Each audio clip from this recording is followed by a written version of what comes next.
शुरुआती दौर चो कुछ भी नहीं लेना। एक बहुत वड्डी गल मैं अज तुहाडे राहीं कहना चाहुंदी हां, रब दा वास्ता स्टीरॉयड ना लओ।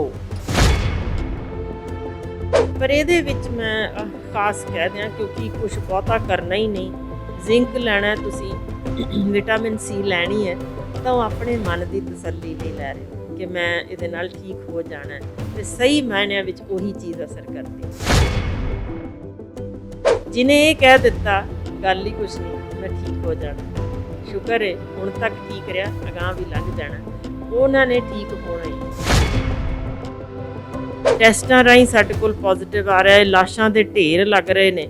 जे हाले भी आपां कह रहे हैं नहीं है, तो कबूतर जदों अखां मीट के बह जाता है, बिल्ली ने फिर भी खाई जाना हुंदा। सो इहो जिहियां गल्लां करन वाले सलामत रहन, उन्हां दी अपनी सोच है।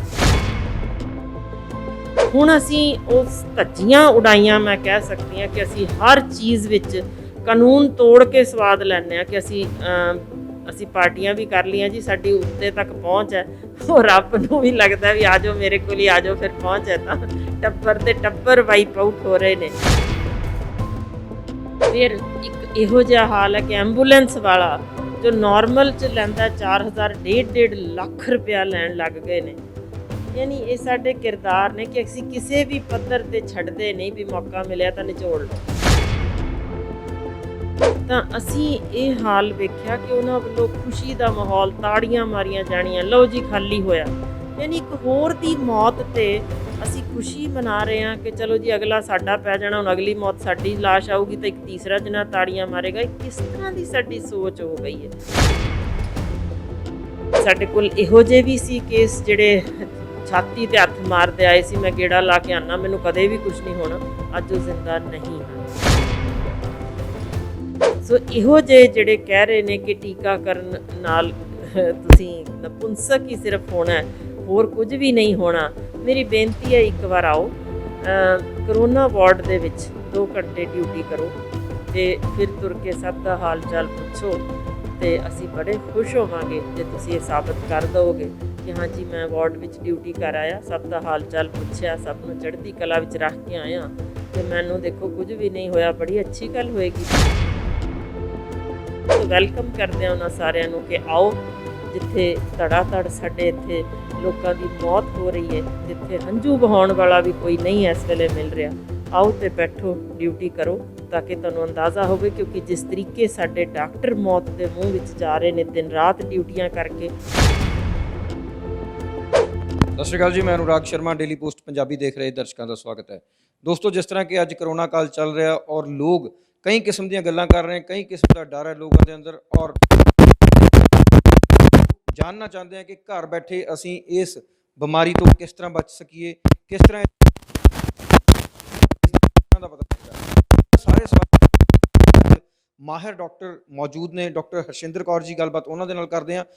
मैडम बहुत बहुत स्वागत है जी। जिन्ने भी सुन रहे ने सारिਆਂ ਨੂੰ बहुत बहुत निੱਘੀ सत श्री अकाल। मैं सब तो पहला सवाल ये लेना चाहना, थोड़ा अटपटा जरूर लगेगा। कुछ लोग हजे भी कहते हैं कि करोना कुछ नहीं है, इस तरह कुछ नहीं होना, अफवाहां ये ਇਹਦੇ ਬਾਰੇ ਤੁਸੀਂ ਕੀ ਸੋਚਦੇ ਹੋ? ਇਸ ਤਰ੍ਹਾਂ ਦੀ ਗੱਲ ਜਿਹੜੇ ਲੋਕ ਕਰਦੇ ਆ, ਕੀ ਉਹਨਾਂ ਦੇ ਵਿੱਚ ਕੁਝ ਸੱਚਾਈ ਹੈ? ਦੇਖੋ, ਦੁਨੀਆ ਵਿੱਚ ਹਰ ਤਰ੍ਹਾਂ ਦੇ ਲੋਕ ਹੁੰਦੇ ਨੇ। ਜਦੋਂ ਸਪੈਨਿਸ਼ ਫਲੂ ਹੋਇਆ ਸੀ ਜਾਂ ਹੋਰ ਪਹਿਲਾਂ ਮਹਾਮਾਰੀਆਂ ਆਈਆਂ ਸੀ, ਉਹਨਾਂ ਦੌਰਾਨ ਵੀ ਸਾਡੇ ਕੋਲ ਬਹੁਤ ਸਾਰੇ ਇਹੋ ਜਿਹੇ ਤੱਥ ਮੌਜੂਦ ਨੇ ਕਿ ਉਹਨਾਂ ਸਮਿਆਂ ਵਿੱਚ ਵੀ ਲੋਕ ਇਹੀ ਕਹਿੰਦੇ ਰਹੇ ਕਿ ਇਹ ਰੱਬੀ ਕਹਿਰ ਹੈ, ਇਹ ਕੋਈ ਵਾਇਰਸ ਨਹੀਂ ਹੈ, ਯਾਨੀ ਕੋਈ ਵੀ ਇਨਫੈਕਸ਼ਨ ਨਹੀਂ ਹੈ। ਬਿਲਕੁਲ ਇਸੇ ਤਰ੍ਹਾਂ ਤੁਹਾਨੂੰ ਯਾਦ ਹੋਏਗਾ ਕਿ ਦੁਨੀਆ ਜਦੋਂ ਕਿਹਾ ਗਿਆ ਸੀ ਕਿ ਗੋਲ ਹੈ, ਉਦੋਂ ਵੀ ਟੰਗ ਦਿੱਤਾ ਗਿਆ ਸੀ ਉਹਨਾਂ ਨੂੰ, ਵੀ ਇਹ ਤਫਾਹੇ ਲਾ ਦਿੱਤਾ ਗਿਆ ਸੀ ਕਿ ਅਸੀਂ ਇਹ ਨਹੀਂ ਮੰਨਣਾ। ਸੋ ਹਰ ਸਦੀ ਵਿੱਚ ਇਹੋ ਜਿਹੇ ਲੋਕ ਨੇ ਜਿਹੜਾ ਵਿਰੋਧ ਕਰਕੇ ਆਪਣਾ ਆਪ ਉਤਾਂਹ ਲਿਆਉਣਾ ਚਾਹੁੰਦੇ ਨੇ ਕਿ ਅਸੀਂ ਹਾਂ, ਸਾਡੀ ਹੋਂਦ ਸਿਰਫ ਇਸੇ ਤੇ ਹੈ ਕਿ ਦੂਜੇ ਦੀ ਲਾਈਨ ਛੋਟੀ ਕੀਤੀ ਜਾਵੇ। ਪਰ ਉਹ ਜਦੋਂ ਸੱਚ ਕਦੇ ਸਦੀਆਂ ਪਹਿਲਾਂ ਵੀ ਨਹੀਂ ਸੀ ਲੁਕ ਸਕਿਆ, ਹੁਣ ਵੀ ਨਹੀਂ ਲੁਕ ਸਕਿਆ, ਜੋ ਕਿ ਟੈਸਟਾਂ ਰਾਹੀਂ ਸਾਡੇ ਕੋਲ ਪੋਜ਼ਿਟਿਵ ਆ ਰਿਹਾ ਹੈ, ਲਾਸ਼ਾਂ ਦੇ ਢੇਰ ਲੱਗ ਰਹੇ ਨੇ। ਜੇ ਹਾਲੇ ਵੀ ਆਪਾਂ ਕਹਿ ਰਹੇ ਹਾਂ ਨਹੀਂ ਹੈ, ਤਾਂ ਕਬੂਤਰ ਜਦੋਂ ਅੱਖਾਂ ਮੀਟ ਕੇ ਬਹਿ ਜਾਂਦਾ ਹੈ, ਬਿੱਲੀ ਨੇ ਫਿਰ ਵੀ ਖਾਈ ਜਾਣਾ ਹੁੰਦਾ। ਸੋ ਇਹੋ ਜਿਹੀਆਂ ਗੱਲਾਂ ਕਰਨ ਵਾਲੇ ਸਲਾਮਤ ਰਹਿਣ, ਉਹਨਾਂ ਦੀ ਆਪਣੀ ਸੋਚ ਹੈ। ਪਰ ਜੋ ਅਸਲੀਅਤ ਹੈ ਮੇਰਾ ਖਿਆਲ ਹੈ ਉਹ ਲੁਕੀ ਨਹੀਂ ਰਹਿਣੀ। ਪਿਛਲੀਆਂ ਮਹਾਮਾਰੀਆਂ ਨੂੰ ਵੇਖ ਕੇ ਹੀ ਸਾਨੂੰ ਜੇ ਅਕਲ ਆ ਜਾਏ ਕਿ ਉਦੋਂ ਬੜੀ ਵੱਡੀ ਮੈਂ ਤੁਹਾਨੂੰ ਇੰਪੋਰਟੈਂਟ ਗੱਲ ਕਹਿਣਾ ਚਾਹੁੰਦੀ ਹਾਂ, ਉਦੋਂ ਨਾ ਤਾਂ ਟੈਸਟ ਸਨ, ਨਾ ਸਾਡੇ ਕੋਲ ਪੈਟ ਸਕੈਨ ਸੀ, ਨਾ ਸੀਟੀ ਸਕੈਨ ਸੀ, ਨਾ ਸਾਡੇ ਕੋਲ ਲੈਬੋਰੇਟਰੀਆਂ ਸਨ ਲੱਭਣ ਲਈ। ਦੋ ਚੀਜ਼ਾਂ ਨਾਲ ਉਹ ਫਲੂ ਨੂੰ ਤਗੜੇ ਤਰੀਕੇ ਰੋਕਿਆ ਜਾ ਸਕਿਆ ਸੀ। ਉਸ ਮਹਾਮਾਰੀ ਨੂੰ ਦੋ ਹੀ ਚੀਜ਼ਾਂ ਕੀਤੀਆਂ ਗਈਆਂ ਸੀ। ਪਹਿਲੀ ਚੀਜ਼, ਮੂੰਹ ਬੰਨ੍ਹ ਲਏ ਸਨ ਉਹਨਾਂ ਨੇ, ਮਾਸਕ ਪਾ ਲਏ ਸਨ। ਦੂਜੀ ਚੀਜ਼, ਆਪਣੇ ਆਪ ਘਰਾਂ ਵਿੱਚ ਤੜ ਗਏ ਸਨ। ਤਾਂ ਉਹ ਮਹਾਮਾਰੀ ਉਦੋਂ ਕਾਬੂ ਵਿੱਚ ਆ ਸਕੀ ਸੀ। ਹੁਣ ਸਾਡੀ ਅਫਸੋਸ ਕਿ ਉਹੀ ਚੀਜ਼ ਅੱਜ ਵੀ ਸਭ ਤੋਂ ਵੱਧ ਅਸਰਦਾਰ ਹੈ। ਦੇਖੋ, ਉਦੋਂ ਸੈਨੀਟਾਈਜ਼ਰ ਨਹੀਂ ਸਨ, ਪਰ ਮਹਾਮਾਰੀ ਮੁੱਕੀ ਸਿਰਫ ਇੰਨੇ ਨਾਲ ਕਿ ਅਸੀਂ ਇੱਕ ਦੂਜੇ ਤੋਂ ਦੂਰੀ ਬਣਾ ਲਈਏ, ਤਾਂ ਕਿ ਜੋ ਹਵਾ ਰਾਹੀਂ ਜਾ ਰਹੀ ਹੈ ਚੀਜ਼ ਉਹਨੂੰ ਜਾਣ ਤੋਂ ਰੋਕ ਸਕੀਏ, ਤਾਂ ਉਹ ਵਾਇਰਸ ਆਪਣੇ ਆਪ ਦੂਜੇ ਸਰੀਰ ਵਿੱਚ ਜਾ ਕੇ ਡਿਵਾਈਡ ਹੀ ਨਹੀਂ ਹੋ ਸਕਣ ਲੱਗੀ, ਤਾਂ ਖਤਮ ਹੋ ਜਾਏਗੀ। ਸੋ ਇੰਨੀ ਕੁ ਸਿੰਪਲ ਚੀਜ਼ ਹੈ ਕਿ ਅਸੀਂ ਮਾਸਕ ਪਾਈਏ, ਇੱਕ ਦੂਜੇ ਤੋਂ ਦੂਰੀ ਬਣਾਈਏ, ਆਈਸੋਲੇਸ਼ਨ ਰੱਖੀਏ। ਇਸੇ ਨਾਲ ਹੀ ਅਸੀਂ ਇਹ ਮਹਾਮਾਰੀ ਕਾਬੂ ਕਰ ਸਕਦੇ ਹਾਂ। ਦੇਖੋ, ਪਹਿਲਾਂ ਵੀ ਹਾਲਾਂਕਿ ਤਰੀਕਾ ਲਾਉਣ ਦਾ ਜੋ ਵੀ ਮਰਜ਼ੀ ਤੁਸੀਂ ਸਮਝ ਲਓ, ਠੀਕ ਜਾਂ ਗਲਤ, ਪਰ ਇੱਕ ਵਾਰ ਜਦੋਂ ਲੋਕਡਾਊਨ ਹੋਇਆ ਤਾਂ ਤੁਸੀਂ ਦੇਖ ਸਕਦੇ ਹੋ ਕਿ ਸਾਰੀ ਦੁਨੀਆ ਵਿੱਚ ਤਬਾਹੀ ਮਚੀ, ਪਰ ਇੱਥੇ ਕਾਫੀ ਹੱਦ ਤੱਕ ਕੰਟਰੋਲ ਰਿਹਾ। ਹੁਣ ਅਸੀਂ ਉਸ ਧੱਜੀਆਂ ਉਡਾਈਆਂ, ਮੈਂ ਕਹਿ ਸਕਦੀ ਹਾਂ ਕਿ ਅਸੀਂ ਹਰ ਚੀਜ਼ ਵਿੱਚ ਕਾਨੂੰਨ ਤੋੜ ਕੇ ਸਵਾਦ ਲੈਂਦੇ ਹਾਂ ਕਿ ਅਸੀਂ ਪਾਰਟੀਆਂ ਵੀ ਕਰ ਲਈਆਂ ਜੀ, ਸਾਡੀ ਉੱਤੇ ਤੱਕ ਪਹੁੰਚ ਹੈ। ਉਹ ਰੱਬ ਨੂੰ ਵੀ ਲੱਗਦਾ ਵੀ ਆ ਜਾਓ ਮੇਰੇ ਕੋਲ ਹੀ ਆ ਜਾਓ, ਫਿਰ ਪਹੁੰਚ ਹੈ। ਤਾਂ ਟੱਬਰ ਦੇ ਟੱਬਰ ਵਾਈਪ ਆਊਟ ਹੋ ਰਹੇ ਨੇ। ਤਗੜੇ ਤਗੜੇ ਘਰਾਂ ਦੇ 6-6 ਜੀ ਇਕੱਠੇ ਸਾਰੇ ਦੇ ਸਾਰੇ ਖਤਮ ਹੋ ਰਹੇ ਨੇ। ਯਾਨੀ ਇੱਕ ਸਮਝ ਹੀ ਆਉਣ ਦੀ ਗੱਲ ਹੈ ਕਿ ਇਹ ਸਭ ਕੁਝ ਇੱਥੇ ਹੀ ਰਹਿ ਜਾਣਾ, ਤਾਂ ਆਪਾਂ ਕਿਹੜੀ ਪਹੁੰਚ ਦੀ ਗੱਲ ਕਰਦੇ ਆ। ਨਾ ਵੱਡਾ ਛੱਡਿਆ, ਨਾ ਛੋਟਾ ਛੱਡਿਆ, ਇਸ ਨੇ ਕਿਸੇ ਨੂੰ ਛੱਡਿਆ ਨਹੀਂ। ਬਸ ਇੱਕੋ ਗੱਲ ਹੈ, ਸਾਨੂੰ ਜੇ ਸਮਝ ਆ ਜਾਏ ਕਿ ਅਸੀਂ ਤਾਂ ਨਿਮਾਣੀ ਜੀ ਸ਼ੈ ਆ, ਉੱਥੇ ਜਾਣਾ ਸਭ ਨੇ ਆ। ਇਹ ਤਾਂ ਸਫ਼ਰ ਹੀ ਹੈ ਥੋੜ੍ਹਾ ਜਿਹਾ ਜਿਹੜਾ ਕੱਟ ਰਹੇ ਹਾਂ। ਸੋ ਜਾਣ ਤੋਂ ਪਹਿਲਾਂ ਘੱਟੋ ਘੱਟ ਅਸੀਂ ਕਿਸੇ ਹੋਰ ਲਈ ਕੁਝ ਚੰਗਾ ਕਰ ਜਾਈਏ। ਭਾਈ ਅਸੀਂ ਫੈਲਾਉਣ ਵਿੱਚ ਤਾਂ ਘੱਟੋ ਘੱਟ ਇੱਕ ਹਿੱਸਾ ਨਹੀਂ ਪਾਇਆ, ਇੰਨਾ ਕੀ ਕਰ ਜਾਈਏ ਤਾਂ ਆਪਣੇ ਵੀ ਬਚਣਗੇ, ਘਰ ਦੇ ਆਪਣੇ ਵੀ ਬਚਣਗੇ, ਆਪ ਵੀ ਬਚਾਂਗੇ, ਤੇ ਹੋਰ ਵੀ ਕਈ ਜਾਨਾਂ ਬਚਾ ਲਵਾਂਗੇ। ਬਿਲਕੁਲ ਤੁਸੀਂ ਠੀਕ ਕਿਹਾ ਜੀ ਕਿ ਮਹਾਮਾਰੀ ਦਾ ਦੌਰ ਜਦੋਂ ਵੀ ਆਇਆ ਤੇ ਸਮਝਦਾਰੀ ਨਾਲ ਉਸ ਨਾਲ ਲੜਿਆ ਗਿਆ। ਉਸ ਵਕਤ ਦੀ ਤੁਸੀਂ ਗੱਲ ਕੀਤੀ ਹੈ ਜਦੋਂ ਲੈਬੋਰਟਰੀ ਨਹੀਂ ਸੀ, ਸੈਨੀਟਾਈਜ਼ਰ ਨਹੀਂ ਸੀ, ਪਰ ਫਿਰ ਵੀ ਮਹਾਮਾਰੀ ਨੂੰ ਖਤਮ ਕੀਤਾ। ਡਾਕਟਰ ਸਾਹਿਬ, ਦੂਸਰਾ ਸਵਾਲ ਇਹ ਹੈ, ਕੁਝ ਲੋਕ ਹਜੇ ਵੀ ਅਵੇਅਰ ਨੇ, ਉਹ ਸੋਚ ਰਹੇ ਹੈ, ਸਮਝ ਰਹੇ ਹੈ ਔਰ ਨਿਆਂ ਜਿਹੜਾ ਸਿਸਟਮ ਹੈਗਾ ਉਸ ਦੀ ਵੀ ਪਾਲਣਾ ਕਰ ਰਹੇ ਹੈ, ਪਰ ਉੱਥੇ ਇੱਕ ਕਨਫਿਊਜ਼ਨ ਰਹਿੰਦੀ ਹੈ। ਲੋਕ ਕਹਿੰਦੇ ਕਿ ਪਤਾ ਨਹੀਂ ਲੱਗਦਾ। ਅੱਜ ਕੋਈ ਹਲਕੀ ਜਿਹੀ ਖਾਂਸੀ ਵੀ ਕਿਸੇ ਨੂੰ ਹੋ ਜਾਵੇ ਜੋ ਪਹਿਲਾਂ ਵੀ ਹੁੰਦੀ ਸੀ, ਕਿਸੇ ਨੂੰ ਨਜ਼ਲਾ ਹੋ ਜਾਵੇ ਜੋ ਪਹਿਲਾਂ ਵੀ ਹੁੰਦਾ ਸੀ, ਉਹ ਤੋਂ ਵੀ ਲੋਕ ਡਰ ਜਾਂਦੇ ਆ। ਤੇ ਉਸ ਤੋਂ ਬਾਅਦ ਇੱਕ ਗੱਲ ਕਹੀ ਜਾ ਰਹੀ ਹੈ ਕਿ ਜਿਹੜਾ ਪਹਿਲਾਂ ਕੋਵਿਡ ਸੀ ਇਹ ਉਸ ਨਾਲੋਂ ਵੀ ਜ਼ਿਆਦਾ ਖਤਰਨਾਕ ਹੈ। ਇਸ ਤੇ ਤੁਸੀਂ ਕੀ ਸਪਸ਼ਟੀਕਰਨ ਦਿੰਦੇ ਹੋ? ਜੀ, दूध का छला ਜਿਹੜਾ ਮਤਲਬ ਨੂੰ ਹਿੰਦੀ 'ਚ ਵੀ ਆਪਾਂ ਉਹੀ ਚੀਜ਼ ਵਰਤ ਰਹੇ ਹਾਂ ਕਿ ਛਾਛ ਵੀ ਫੂਕ ਫੂਕ ਕੇ ਪੀਤਾ। ਐਗਜ਼ੈਕਟਲੀ ਉਹੀ ਹਾਲ ਜੇ ਹੁਣ ਕਿ ਅਸੀਂ ਉਹ ਇੰਨੀਆਂ ਚੁਫੇਰੇ ਖਬਰਾਂ ਵੀ ਉਹੀ ਦੇਖੇ, ਅੱਖਾਂ ਰਾਹੀਂ ਵੀ ਅਸੀਂ ਦੇਖ ਰਹੇ ਹਾਂ, ਚੁਫੇਰੇ ਹਾਹਾਕਾਰ ਮਚੀ ਹੋਵੇ ਤਾਂ ਕਾਰਨ ਜਿੱਦਾਂ ਵੱਡੀ ਪੱਧਰ 'ਤੇ ਦੱਸ ਦਿੱਤਾ ਜਾਏ ਕਿ ਖੰਘ ਜ਼ੁਕਾਮ ਦੀ ਵਾਇਰਸ ਹੈ, ਤੇ ਮੈਂ ਹੋਰਨਾਂ ਦੀ ਤਾਂ ਬਾਅਦ 'ਚ ਗੱਲ ਕਰਦੀ ਹਾਂ। ਆਪ ਵੀ ਸਾਨੂੰ ਕਦੇ ਨਿੱਛ ਆ ਜਾਏ ਤੇ ਸਭ ਤੋਂ ਪਹਿਲਾ ਡਰ ਇਹੀ ਦਿਲ 'ਚ ਹੁੰਦਾ ਕਿਤੇ ਉਹੀ ਤਾਂ ਨਹੀਂ। ਸੋ ਇਹ ਨਾਰਮਲ ਜਿਹੀ ਗੱਲ ਹੈ ਕਿ ਇਸ ਮਾਹੌਲ ਵਿੱਚ ਤੁਹਾਨੂੰ ਆਮ ਖੰਘ ਜ਼ੁਕਾਮ ਵੀ ਇੱਕ ਵਾਰ ਤਾਂ ਉਹੀ ਲੱਗਦਾ, ਪਰ ਜਦੋਂ ਅਸੀਂ ਦਿਖਦਾ ਹੋਏ ਵੀ ਇੱਕ ਪਾਸੇ ਮੌਤ ਵੀ ਹੋ ਸਕਦੀ ਹੈ ਤਾਂ ਪ੍ਰੀਕਾਸ਼ਨਰੀ ਮੈਜਰਸ ਲੈਣੇ ਜ਼ਿਆਦਾ ਬਿਹਤਰ ਹੁੰਦੇ ਨੇ। ਕੋਈ ਵੱਡੀ ਗੱਲ ਨਹੀਂ ਕਿ ਅਸੀਂ ਖੰਘ ਜ਼ੁਕਾਮ ਨੂੰ ਵੀ ਸੋਚ ਲਈਏ, ਹੋ ਸਕਦਾ ਮਾਈਲਡ ਕਰੋਨਾ ਹੀ ਹੋਵੇ, ਪਰ ਮਾਈਲਡ ਕਰੋਨਾ ਤੇ ਕੋਈ ਡਰਨ ਦੀ ਗੱਲ ਨਹੀਂ, ਘਬਰਾਉਣ ਦੀ ਗੱਲ ਨਹੀਂ। ਤੁਹਾਨੂੰ ਇੰਨਾ ਕੁ ਹੈ ਕਿ ਮੈਨੂੰ ਖੰਘ ਜ਼ੁਕਾਮ ਹੋਇਆ, ਜੇ ਕੋਈ ਨਹੀਂ ਕਰੋਨਾ ਵਾਇਰਸ ਕਿਸੇ ਹੋਰ ਵਾਇਰਸ ਕਰਕੇ ਵੀ ਹੋਇਆ ਤਾਂ ਮੈਂ ਆਪ ਘਰ ਵਿੱਚ ਹਮੇਸ਼ਾ ਜੋ ਸਦੀਆਂ ਤੋਂ ਕਰੀਦਾ ਸੀ ਕਿ ਤੁਸੀਂ ਗਰਾਰੇ ਕਰ ਲਓ, ਤੁਸੀਂ ਭਾਫ ਲੈ ਲਓ, ਇੰਨੀ ਕੁ ਚੀਜ਼ ਹੀ ਕਰੀਦੀ ਹੁੰਦੀ ਸੀ। ਮਲੱਠੀ ਲਈ ਦੀ ਹੁੰਦੀ ਸੀ, ਜੋ ਪੁਰਾਣੇ ਸਮਿਆਂ 'ਚ ਵੀ ਇਹੀ ਕੀਤਾ ਜਾਂਦਾ ਸੀ, ਤੇ ਉਹੀ ਕੁਝ ਹੁਣ ਵੀ ਓਨਾ ਹੀ ਕਾਰਗਰ ਸਾਬਤ ਹੁੰਦਾ ਕਿ ਤੁਹਾਨੂੰ ਜੇ ਖੰਘ ਜ਼ੁਕਾਮ ਹੋਈ ਹੈ, ਗਰਾਰੇ ਕਰ ਲਓ, ਭਾਫ ਲੈ ਲਓ, ਤੁਸੀਂ ਗਰਮ ਚੀਜ਼ਾਂ ਲਓ, ਠੰਡੀਆਂ ਨਾ ਲਓ, ਜਿਵੇਂ ਆਮ ਆਪਾਂ ਖੰਘ ਜ਼ੁਕਾਮ ਲਈ ਪਰਹੇਜ਼ ਕਰਦੇ ਹਾਂ।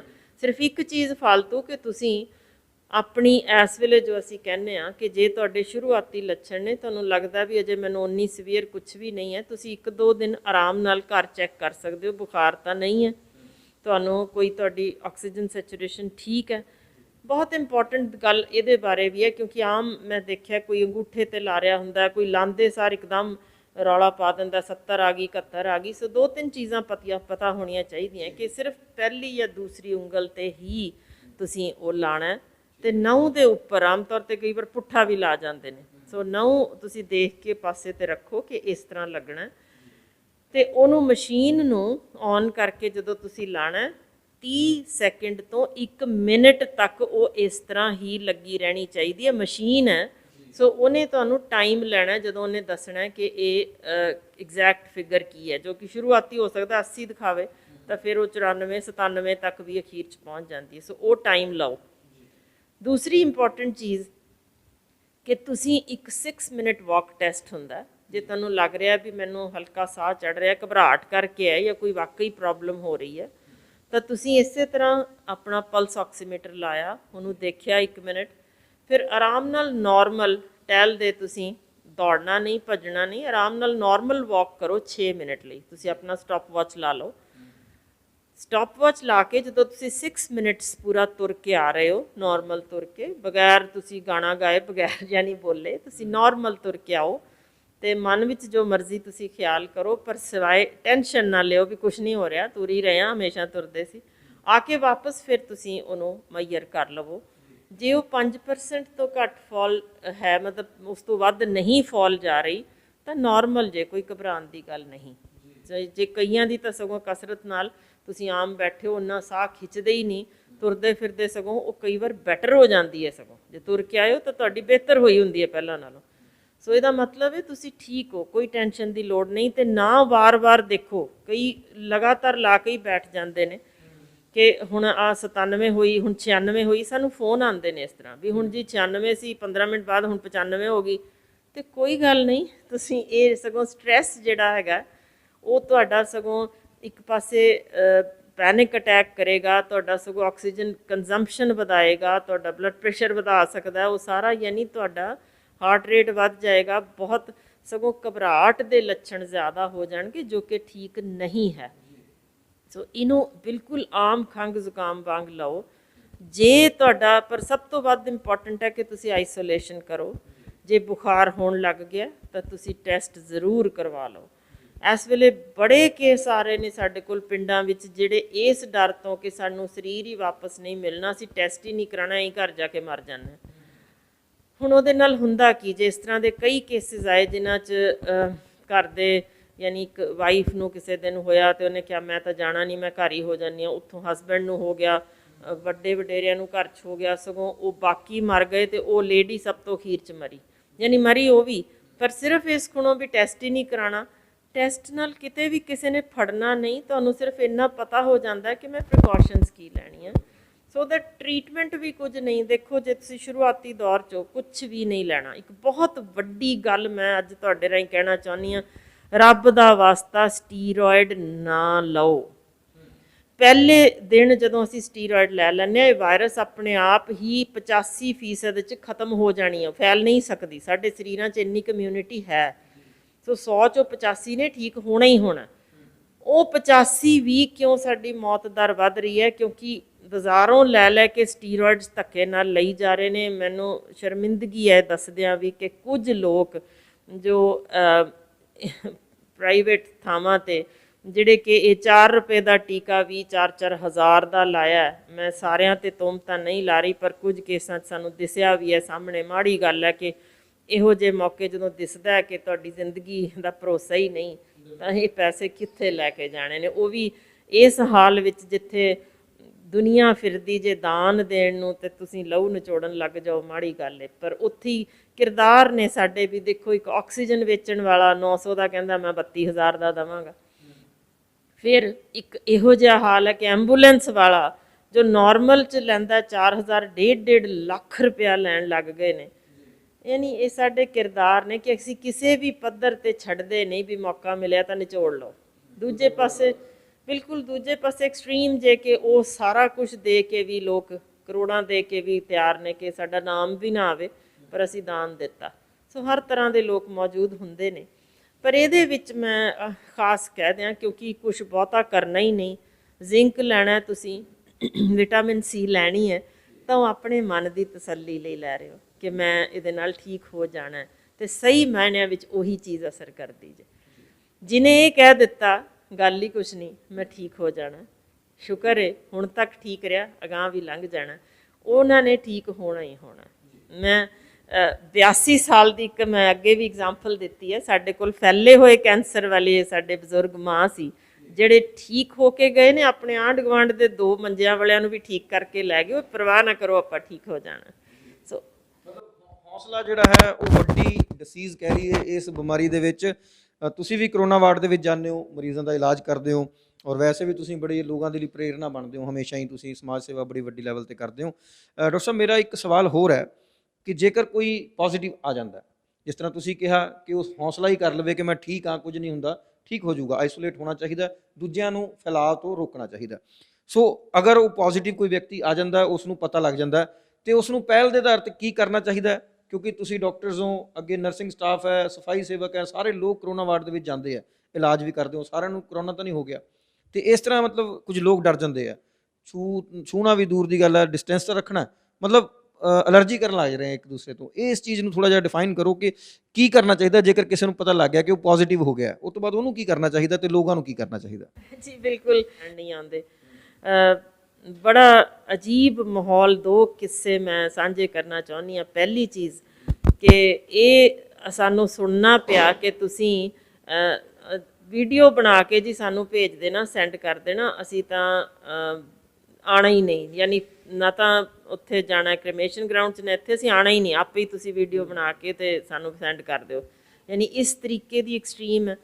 ਦੂਜੇ ਪਾਸੇ ਜੋ ਪਹਿਲੀ ਵਾਰ ਮੈਨੂੰ ਆਪਣੀ ਜ਼ਿੰਦਗੀ 'ਚ ਵੇਖਣ ਨੂੰ ਮਿਲਿਆ ਕਿ ਵੈਂਟੀਲੇਟਰ ਜੇ ਨਹੀਂ ਹੈ ਤਾਂ ਜੇ ਉੱਥੋਂ ਡੈੱਡ ਬੋਡੀ ਨਿਕਲੀ ਹੈ ਤਾਂ ਇੱਕ ਹੋਰ ਜਣਾ ਜਿਹਦਾ ਕਿ ਜ਼ਾਹਰ ਹੈ ਜੋ ਵੀ ਵੈਂਟੀਲੇਟਰ ਤੇ ਪੈਣ ਵਾਲਾ ਹੈ ਤੇ ਉਹਦੀ ਵੀ ਬਚਣ ਦੀ ਉਮੀਦ ਨਾ ਬਰਾਬਰ ਵੱਲੋਂ ਹੀ ਅਸੀਂ ਜੇ ਲੈ ਕੇ ਤੁਰੀਏ, ਤਾਂ ਅਸੀਂ ਇਹ ਹਾਲ ਵੇਖਿਆ ਕਿ ਉਹਨਾਂ ਵੱਲੋਂ ਖੁਸ਼ੀ ਦਾ ਮਾਹੌਲ, ਤਾੜੀਆਂ ਮਾਰੀਆਂ ਜਾਣੀਆਂ, ਲਓ ਜੀ ਖਾਲੀ ਹੋਇਆ, ਯਾਨੀ ਇੱਕ ਹੋਰ ਦੀ ਮੌਤ ਤੇ ਅਸੀਂ ਖੁਸ਼ੀ ਮਨਾ ਰਹੇ ਹਾਂ ਕਿ ਚਲੋ ਜੀ ਅਗਲਾ ਸਾਡਾ ਪੈ ਜਾਣਾ, ਹੁਣ ਅਗਲੀ ਮੌਤ ਸਾਡੀ ਲਾਸ਼ ਆਊਗੀ ਤਾਂ ਇੱਕ ਤੀਸਰਾ ਜਣਾ ਤਾੜੀਆਂ ਮਾਰੇਗਾ। ਇਹ ਕਿਸ ਤਰ੍ਹਾਂ ਦੀ ਸਾਡੀ ਸੋਚ ਹੋ ਗਈ ਹੈ, ਵਿਗਾੜ ਹੋ ਗਿਆ ਸਾਡੀ ਸੋਚ ਵਿੱਚ, ਜਿੱਥੇ ਇੱਕ ਦੂਜੇ ਪ੍ਰਤੀ ਕੋਈ ਕੰਸੀਡਰੇਸ਼ਨ, ਕੋਈ ਸਾਡੇ ਅੰਦਰੋਂ ਹਿਊਮੈਨਿਟੀ ਜਿਵੇਂ ਮੁੱਕਦੀ ਜਾਂਦੀ ਵਾਲੀ ਗੱਲ ਹੋ ਰਹੀ ਹੈ।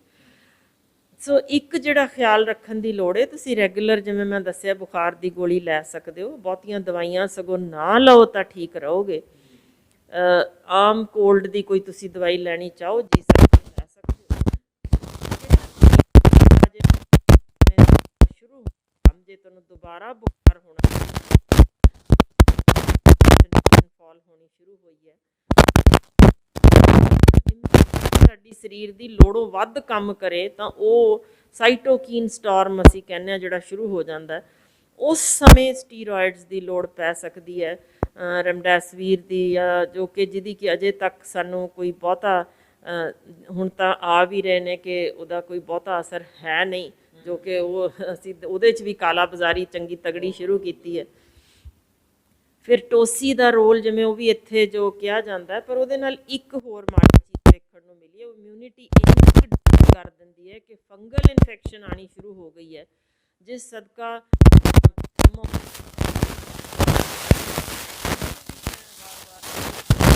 ਸਟੀਰੋਇਡ ਨਾ ਲਓ, ਲਿਮਿਟਿਡ ਮਾਤਰਾ ਵਿੱਚ, ਉਹ ਵੀ ਡਾਕਟਰੀ ਸਲਾਹ ਨਾਲ ਹੋ ਸਕਦੇ ਨੇ। ਉਸ ਸਮੇਂ ਹੋ ਸਕਦਾ ਤੁਹਾਨੂੰ ਆਕਸੀਜਨ ਦੀ ਲੋੜ ਪਏ, ਜੋ ਕਿ ਜਿਸ ਕਾਰਨ ਤੁਸੀਂ ਹਸਪੀਟਲ ਐਡਮਿਟ ਹੋ ਸਕਦੇ ਹੋ, ਉੱਥੇ ਪ੍ਰੋਪਰ ਤੁਹਾਨੂੰ ਆਕਸੀਜਨ ਦੀ ਮਾਤਰਾ 'ਚ ਜਾਏਗੀ। ਉਦੋਂ ਵੀ ਕੋਸ਼ਿਸ਼ ਕਰੋ ਕਿ ਤੁਸੀਂ ਜੇ ਪਾਸੇ ਵੱਲ ਲੇਟੋਗੇ ਤਾਂ ਤੁਹਾਡੇ ਫੇਫੜੇ ਪੂਰੇ ਖੁੱਲ੍ਹ ਜਾਂਦੇ ਨੇ, ਜਿਨ੍ਹਾਂ ਨਾਲ ਆਕਸੀਜਨ ਜ਼ਿਆਦਾ ਤੁਸੀਂ ਅੰਦਰ ਖਿੱਚ ਸਕਦੇ ਹੋ।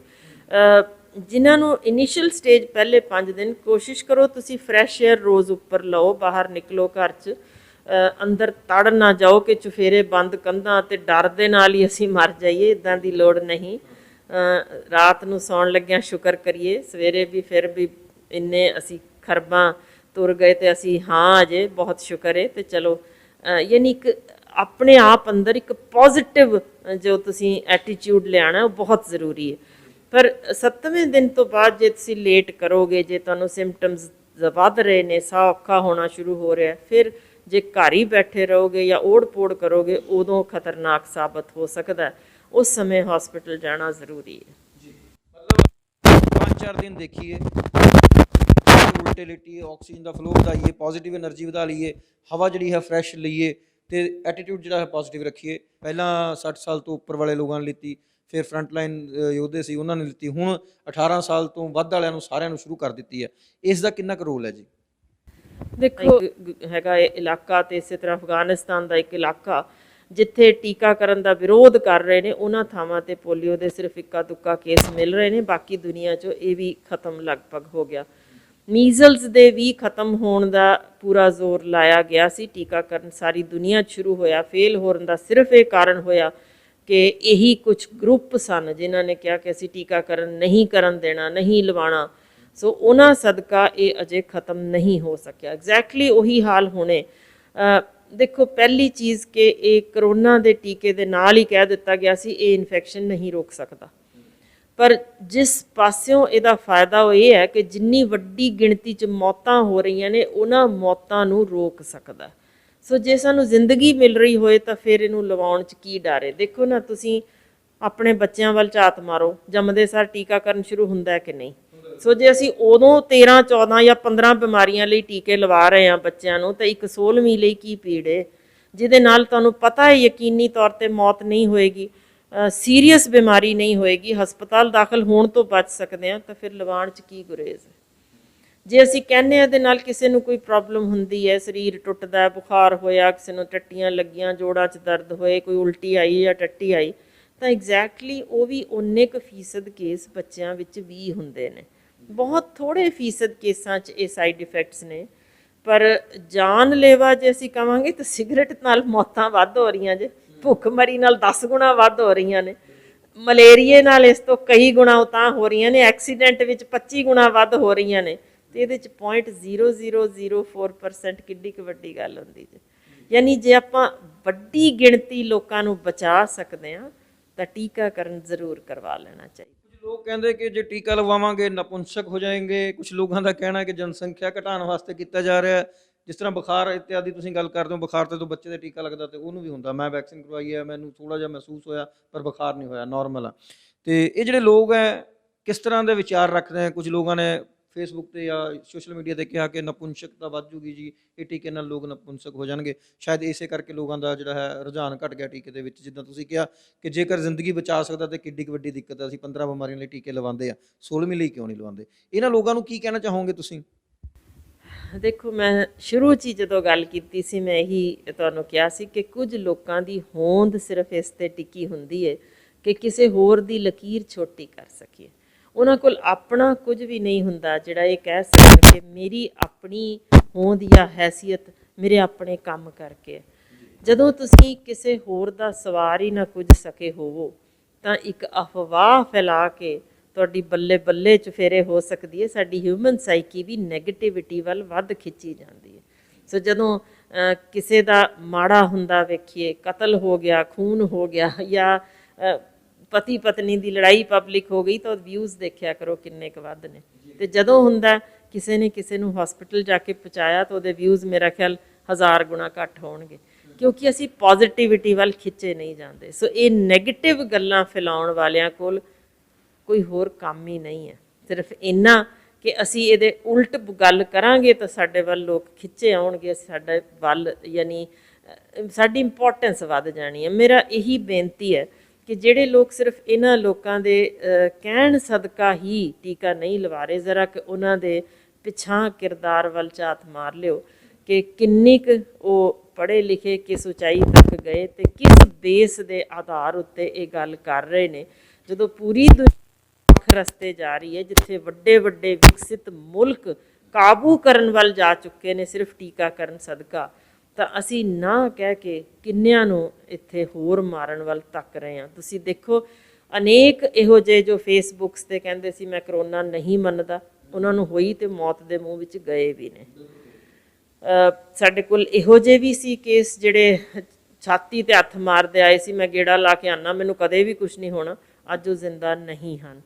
ਸੋ ਇਹੋ ਜਿਹੇ ਜਿਹੜੇ ਕਹਿ ਰਹੇ ਨੇ ਕਿ ਟੀਕਾਕਰਨ ਨਾਲ ਤੁਸੀਂ ਨਪੁੰਸਕ ਹੀ ਸਿਰਫ ਹੋਣਾ, ਹੋਰ ਕੁਝ ਵੀ ਨਹੀਂ ਹੋਣਾ, ਮੇਰੀ ਬੇਨਤੀ ਹੈ ਇੱਕ ਵਾਰ ਆਓ ਕਰੋਨਾ ਵਾਰਡ ਦੇ ਵਿੱਚ 2 ਘੰਟੇ ਡਿਊਟੀ ਕਰੋ ਤੇ ਫਿਰ ਤੁਰ ਕੇ ਸਭ ਦਾ ਹਾਲ ਚਾਲ ਪੁੱਛੋ, ਤੇ ਅਸੀਂ ਬੜੇ ਖੁਸ਼ ਹੋਵਾਂਗੇ ਜੇ ਤੁਸੀਂ ਇਹ ਸਾਬਤ ਕਰ ਦਿਓਗੇ ਕਿ ਹਾਂਜੀ ਮੈਂ ਵਾਰਡ ਵਿੱਚ ਡਿਊਟੀ ਕਰ ਆਇਆ, ਸਭ ਦਾ ਹਾਲ ਚਾਲ ਪੁੱਛਿਆ, ਸਭ ਨੂੰ ਚੜ੍ਹਦੀ ਕਲਾ ਵਿੱਚ ਰੱਖ ਕੇ ਆਇਆ, ਤੇ ਮੈਨੂੰ ਦੇਖੋ ਕੁਝ ਵੀ ਨਹੀਂ ਹੋਇਆ, ਬੜੀ ਅੱਛੀ ਗੱਲ ਹੋਏਗੀ ਤਾਂ ਅਸੀਂ ਸਾਰਿਆਂ ਨੂੰ ਇਹ ਸਗੋਂ ਜਿਸ ਮਹਾਮਾਰੀ ਚੋਂ ਲੰਘ ਰਹੇ ਹਾਂ ਅਸੀਂ ਛੇਤੀ ਠੀਕ ਹੋਵਾਂਗੇ। ਸੋ ਵੈਲਕਮ ਕਰਦੇ ਹਾਂ ਉਹਨਾਂ ਸਾਰਿਆਂ ਨੂੰ ਕਿ ਆਓ, ਜਿੱਥੇ ਧੜਾ ਧੜ ਸਾਡੇ ਇੱਥੇ ਲੋਕਾਂ ਦੀ ਮੌਤ ਹੋ ਰਹੀ ਹੈ, ਜਿੱਥੇ ਹੰਝੂ ਵਹਾਉਣ ਵਾਲਾ ਵੀ ਕੋਈ ਨਹੀਂ ਇਸ ਵੇਲੇ ਮਿਲ ਰਿਹਾ, ਆਓ ਤੇ ਬੈਠੋ, ਡਿਊਟੀ ਕਰੋ ਤਾਂ ਕਿ ਤੁਹਾਨੂੰ ਅੰਦਾਜ਼ਾ ਹੋਵੇ। ਕਿਉਂਕਿ ਜਿਸ ਤਰੀਕੇ ਸਾਡੇ ਡਾਕਟਰ ਮੌਤ ਦੇ ਮੂੰਹ ਵਿੱਚ ਜਾ ਰਹੇ ਨੇ ਦਿਨ ਰਾਤ ਡਿਊਟੀਆਂ ਕਰਕੇ, ਜਿਵੇਂ ਉਹਨਾਂ ਦੇ ਨਿੱਕੇ ਨਿੱਕੇ ਬੱਚੇ ਰੋਂਦੇ ਕੁਰਲਾਉਂਦੇ ਨੇ ਤੇ ਉਹਨਾਂ ਨੂੰ ਅਸੀਂ ਨੇੜੇ ਵੀ ਨਹੀਂ ਜਾਣ ਦੇ ਸਕ ਰਹੇ ਉਹਨਾਂ ਦੇ ਮਾਂ ਜਾਂ ਪਿਓ ਕੋਲ,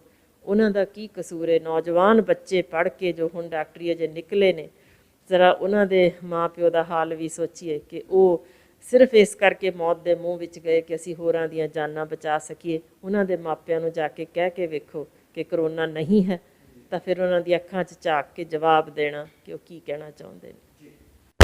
ਤੇ ਡੈਫੀਨੇਟਲੀ ਠੀਕ ਹੋ ਜਾਣਗੇ, ਪਰ 5 ਦਿਨ ਤੱਕ ਤੁਸੀਂ ਸਿਰਫ ਇਸ ਨੂੰ ਚੈੱਕ ਕਰ ਸਕਦੇ ਹੋ। 6-7 ਦਿਨ ਜਦੋਂ ਹਾਲਤ ਨਹੀਂ ਸੁਧਰਦੀ ਤਾਂ ਨੇੜੇ ਦੇ ਡਾਕਟਰ ਨੂੰ ਜਾਂ ਨੇੜੇ ਦੇ ਹਸਪਤਾਲ ਨੂੰ, ਕੋਵਿਡ ਸੈਂਟਰ ਨੂੰ ਇਤਲਾਹ ਦਿੱਤੀ ਜਾਵੇ।